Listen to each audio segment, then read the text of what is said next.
YouTube, what's going on? Kyle again from ePoolSupply. Today we are back with another What's in the Bag on A&A gear kits. Today we are actually going to go over the 5-port top feed retro kit. Stay tuned, we're going to dive right in.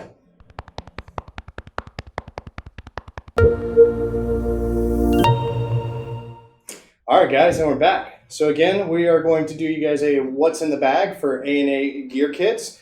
Today's part number is 540251. That is the 5-port top feed retro kit. So we're just going to kind of dive into the bag and just show you guys what to expect in this kit. So then that way you guys kind of know what's going to come when you guys purchase this. So the retro kit is meant to either two things. So one, if you guys have an older ball valve and you guys are looking to update your internals and get away from the acrylic balls and go to the T-flaps, this will actually allow you to do that. And it gives you the new updated cam. Or if you're just looking to completely revamp your current T-flap 5-port top feed valve, this will be a good one for you. So if you're missing any kind of actual T's in there, when we get there, I'll show you guys what those look like. So if you're missing any of those items, it'll come with a whole new pack of 5 as well as all the tools that you need. So let's dive in and kind of show you guys what to expect.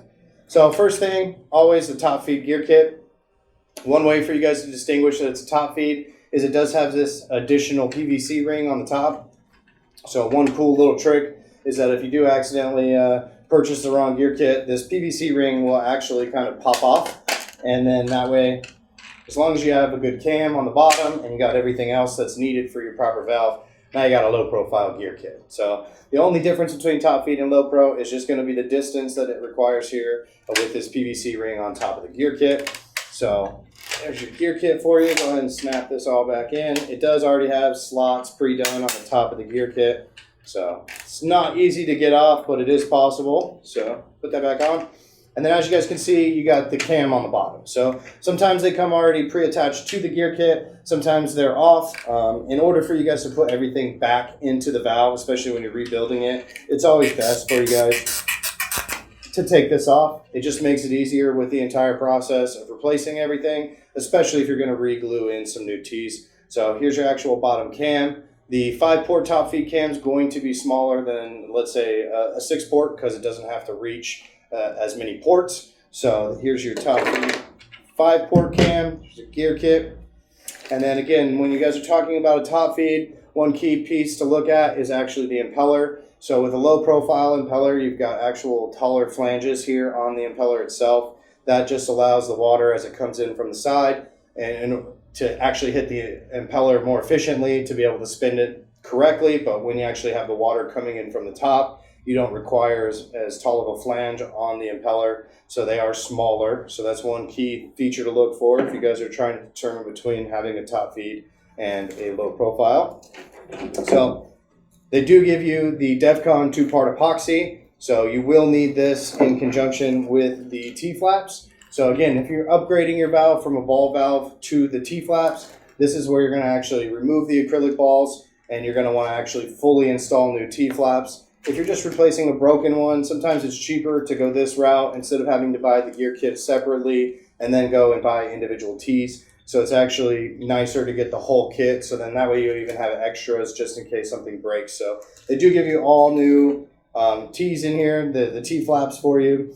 They used to have like metal outside edges here that would glue into the valve, but they actually replace all those now with like a plastic. So it's a little bit easier to work with, gives you a little bit more play compared to the metal. So they do give you all 5 new ones of those. So if you're doing a full revamp, make sure you guys check out the links in the description. We actually have a video to show you guys how to completely revamp the acrylic balls to the T-flaps.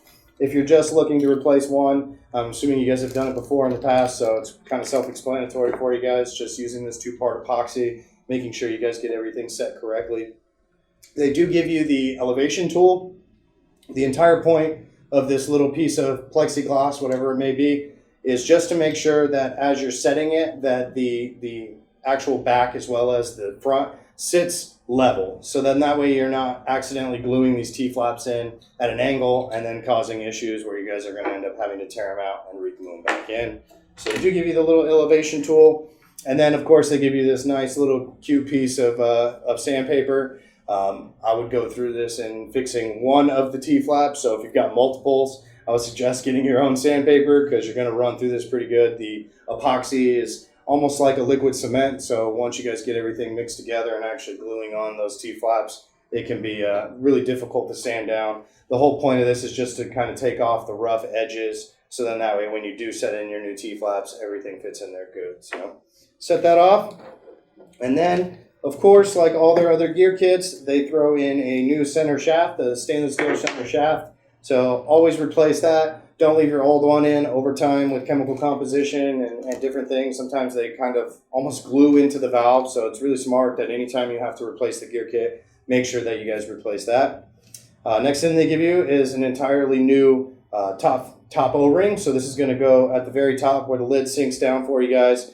Make sure you guys lubricate it. They do not come pre-lubed like some of the other O-rings, just to make sure that everything stays nice and watertight once you actually get the lid on and everything's back together.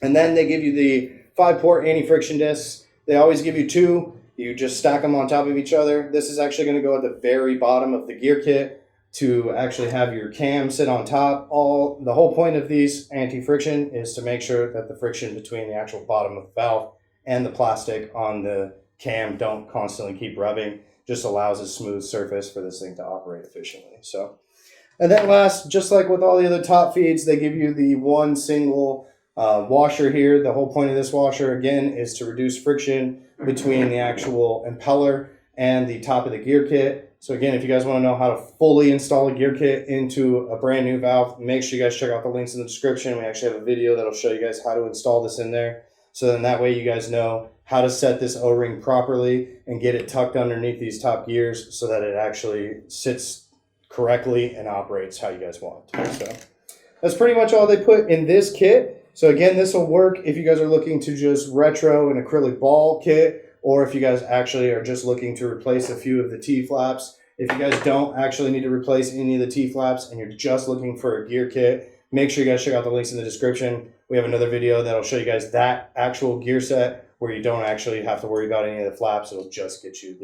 the gear set and the impeller like you need. So again, make sure you guys hit that like button. Be sure to subscribe. We've got a ton of videos coming your way on top of all these gear kits, as well as installation for all of them. I really appreciate you guys watching. I'm Kyle with ePoolSupply. We'll see you next time.